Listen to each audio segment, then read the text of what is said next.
Well, of course, all parents want their children to be safe while they're trick-or-treating this year. We have some safety tips to help put parents at ease for the Halloween season. Crimestoppers CEO and President Darlene Cusanza is joining us now with some of those tips. Thanks for joining us, Darlene. And of course, we're always talking about things going on around the city. Makes parents nervous that their kids won't be safe when they're out trick-or-treating, but you have some advice that can let them enjoy the fun and be safe. Yeah, I'm so excited for Halloween and parents and children get back to trick-or-treating. And of course, you have some COVID-related safety tips that's been out there, and then of course, just the regular common sense. With the COVID, we're definitely looking at it's better to be outside and not be in large crowds. So when you're talking about going trick-or-treating, I mean, maybe make it your your immediate type family and friends that you're typically around. Everyone should wear masks. And when we say mask, it's not the costume mask. The costume mask that most kids would put on their faces is not going to really protect you from any type of the COVID diseases. But we certainly make the mask part of the costume. So make your cloth mask, maybe decorate with makeup and make the cloth mask part of the costume. The other thing that's important is not to wear a cloth mask or that type of mask underneath the plastic mask that the children wear from Halloween. It actually can make breathing very difficult. And when we're talking about having the trick-or-treats for everybody, it's best to have them outside. Make sure that everybody's using hand sanitizer when they're placing the candies out, and even have them on a table where the parents and the children can approach the table and get those treats.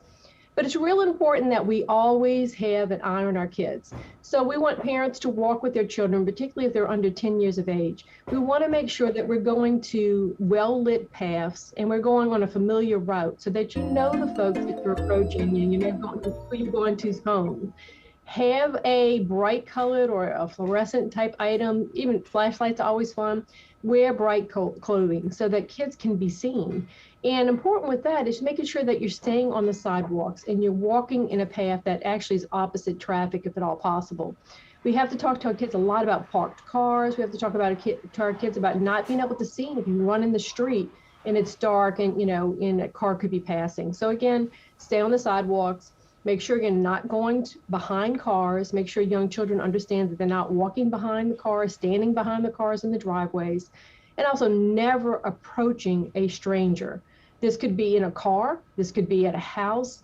We want to make sure that we're reminding young children, particularly about stranger danger rules. A lot of that is, don't approach them, never get into a vehicle, even if they're enticing you over. Oh, here's some candy. Oh, we want to show you something. Here's a pet. You don't want to go into a car, and you have to talk to young children about that. Also, make sure that your young children know that it's okay if something happens, that they can scream, help, help, whatever that might be. This is not my mom, whatever it is that you teach your child, but make sure that they understand that, there are things that they should look out for. Make sure that they know how to call 911 if they're actually not with you as a supervisor. But again, those stranger danger rules are important. But most importantly for the kids is making sure that the path is someplace that they're familiar with. And then, of course, none of us would just want to go ahead and open up all that candy and start eating the candy. So we do really recommend parents to kind of go through the candy. Really just look at the factory wrap type items, that you've received, unless it's from a loved one that made you that muffin, or cookies, whatever. Sure. But again, be careful what your kids are going to be eating. And again, sanitize your hands to make sure that you're doing, you're making sure that you're erasing all those germs before you start eating all that delicious candy. Sure. And in recent years, we've seen so many parent groups and neighborhoods do things to make sure the kids are safe. I've seen those trunk or treat events so that they know everyone who's at the event and they can do it in a safe parking lot. Or I know some people will drive to certain neighborhoods where they know several people who live on the block. Definitely. The block parties are wonderful. Again, being outside is the safest way, and having the treats outside so the kids are not having to come into a porch or enclosed area.